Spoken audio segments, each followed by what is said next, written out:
Vem comigo que eu te conto. Tudo bem, gurizada? Te inscreve aí no canal, deixa o like, ativa as notificações, hypa o vídeo e também manda aí seu comentário. Gurizada, Brasil e Haiti. Seleção brasileira fez o seu dever de casa, né? Não fez nada mais do que a sua obrigação, né? De vencer a fraca seleção haitiana, né? O Haiti não põe medo em ninguém, não tem tanta qualidade assim, a gente sabe, né? Acho que a seleção poderia ter até vencido por um placar mais elástico, teve 2 gols anulados por impedimento, corretamente anulados, né? Porque não vai nas linhas traçadas pelo VAR brasileiro, né? É tudo sistema automático, então não tem o que discutir e também não se perde 5 minutos para ficar medindo linha ali, né? No pé, no calcanhar, no cadarço da chuteira, no bigode do jogador, enfim.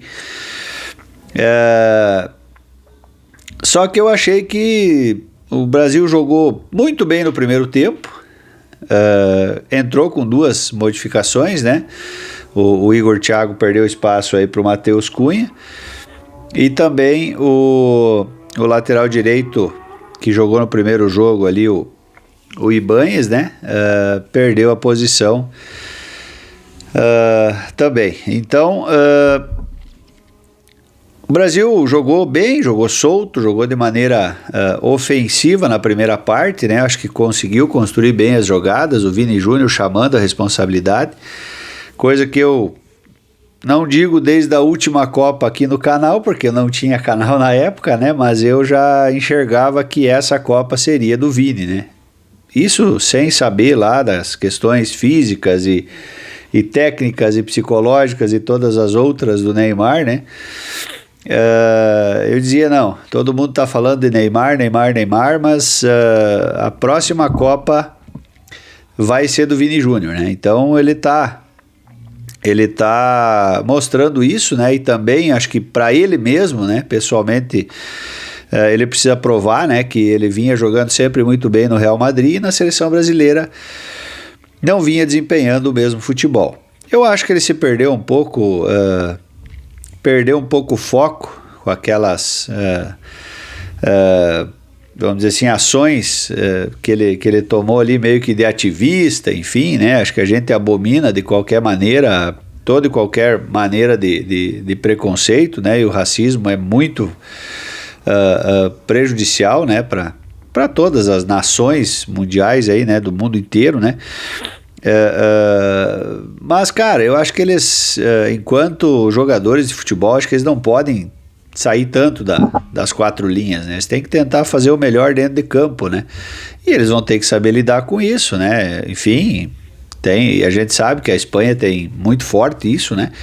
E ele tá dentro da Espanha jogando, né? Então, cara, ele tem que saber lidar com isso. O psicológico dele tem que estar muito preparado.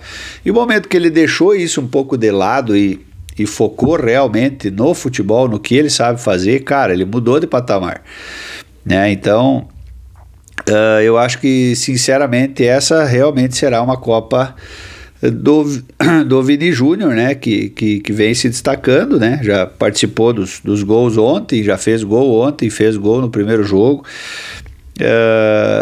Ele tá entendendo o tamanho que ele tem e a responsabilidade e o peso, né, que ele tem ali, vamos dizer assim, a figura dele dentro do elenco da seleção brasileira.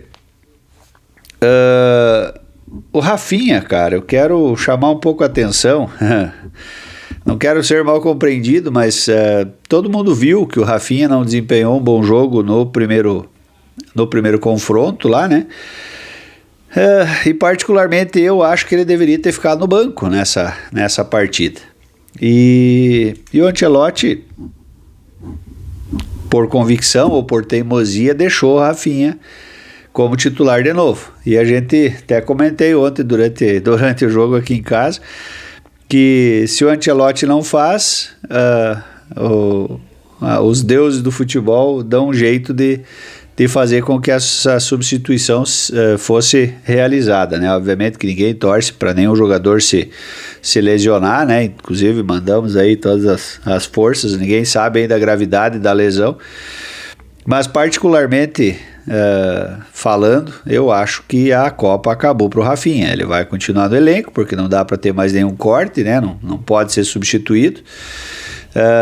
Vai ficar durante todo o período da Copa do Mundo ali em tratamento e tal, acompanhando a delegação e tal, ou pode até ser liberado, mas enfim, não pode ser substituído, né? O Rafinha, eu acredito que não volta a jogar nessa Copa do Mundo. E também acho que o que substituiu ele, ali o Ryan, acho que ele entrou um pouco nervoso, claro, primeiro jogo, um garoto ainda, né, de Copa do Mundo, primeiro jogo de Copa do Mundo, o cara sente um pouquinho o peso, né, mas eu acho que ele poderia ter entrado um pouco mais solto, né, desculpem, na partida, e ter também desempenhado um melhor futebol. A gente sabe que ele tem habilidade, ele é um guri muito bom de bola, finalizador, né? Então não conseguiu aproveitar tão bem assim a chance que teve. Diferentemente do Endrick, que quando entrou, em poucos minutos já tocou o terror lá no ataque, né? Só que quando o Endrick entrou já estava 3-0, a seleção brasileira já estava se poupando já para o próximo jogo, né? Então diminuiu bastante o ritmo. E mesmo assim o Endrick conseguiu fazer um gol, infelizmente por poucos centímetros ali estava impedido, né? Mas seria o seu primeiro gol em Copa do Mundo, né? Com 19 anos de idade, né? Então o guri é bom, o guri é fora da curva, né? Um guri inteligente, rápido, bom finalizador. Então eu acho que com essa a atuação dele aí, né, nesses poucos minutos que esteve em campo e com a frequência de jogo da seleção bem abaixo do normal, ele ainda assim conseguiu se sobrepor aos demais, né, e marcar esse gol, que infelizmente não valeu. E Matheus Cunha, cara, tem muita gente enchendo a bola dele, ok, é um bom jogador. Não estaria numa seleção brasileira, né? Disputando uma Copa do Mundo. Mas eu não vi, assim, uma atuação tão brilhante dele. Tudo bem, fez um gol, bonito gol. O primeiro gol foi acreditado a ele, mas foi gol contra, no meu ver. Um atacante, um 9, ok, né? Eu compararia ele a um Gabriel Jesus, porém que já marcou gol em Copa do Mundo. Gabriel Jesus jogou acho que 2 ou 3 Copas, não conseguiu marcar nenhum gol. Matheus Cunha já fez o dele, né? Mas assim, não vejo aquele atacante tão fora de série. Eu colocaria o Endrick, né, que entendo ele ser mais efetivo, vamos dizer assim, na função, né? Enfim, o Brasil fez o dever de casa, venceu, né? Conseguiu tirar esse peso vamos dizer, da estreia, né? Que empatou e daí faltava a primeira vitória em Copa do Mundo, fez. Eu acho que está num processo de evolução. Não dá para confundir as coisas. Venceu de 3-0, acho que poderia ter sido mais, mas analisando por um outro lado, achei até bom que não fosse 5, 6, 7, 8-0, porque daí a gente vai dizer, agora já estamos com a Copa ganha e estamos por cima da carne seca, e não é bem assim. Acho que tem que ir jogo a jogo, melhorando, se encaixando, se entrosando, né? Porque se encontram muito poucas vezes durante o ano, e a preparação é muito curta antes de uma Copa do Mundo, né? Então o encaixe vai acontecendo durante a competição. Então acho que tem que ir crescendo paulatinamente para tentar almejar alguma coisa um pouco maior ali na frente. Porém, ainda vejo a seleção muito abaixo das demais seleções de ponta, vamos dizer assim, considerando Alemanha, Espanha, França, Argentina. Pode botar a Holanda, que vem surpreendendo aí, né, entre outras. Então, assim, já desde o princípio, antes de começar a Copa, já deixei claro que acho que a Espanha ficará campeão esse ano e o Brasil vai ter que utilizar essa Copa do Mundo como preparação para 2030. Eu acho que 2030 o Brasil tem grandes chances de ser campeão, mas nessa de 26 acho que ainda não. Posso queimar a língua, tomara que esteja enganado, né? A gente é brasileiro, estamos aí, estamos torcendo, tá aqui a camisa da seleção, né? A gente está sempre acompanhando, Mas acho que tem outras seleções melhor preparadas para vencer essa Copa do Mundo.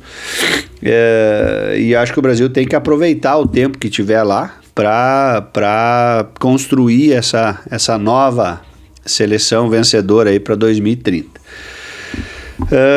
Um jogo que eu estava acompanhando até agora há pouco aí, a Holanda e Suécia, né? Ninguém imaginava que a Holanda venceria pelo placar que venceu, 5-1. Eu mesmo na aposta ontem falei que daria 3-0 para o Brasil, meio desconfiado. Teve gente aqui na cidade com quem conversei que estava dizendo que dava 7, dava 5 e tal. Eu digo, cara, eu apostei 3 e ainda estou meio desconfiado que não vou acertar. E deu em cima, né? 3-0. Hoje apostei na Holanda 2-1, deu 5-1, cara. Então, assim, a Holanda é uma equipe, é uma seleção que a gente tem que abrir o olho e tem que considerar. Vamos dizer assim, uma das candidatas ao título desse ano também, né? Vem correndo por fora, sem chamar muita atenção e pode surpreender. Feito, gurizada. Quero deixar um forte abraço a todos aí. Seguimos acompanhando a Copa do Mundo, seguimos acompanhando o nosso Grêmio, mas não trouxe nenhum assunto de Grêmio porque é muito repetido, não teve nenhuma novidade tão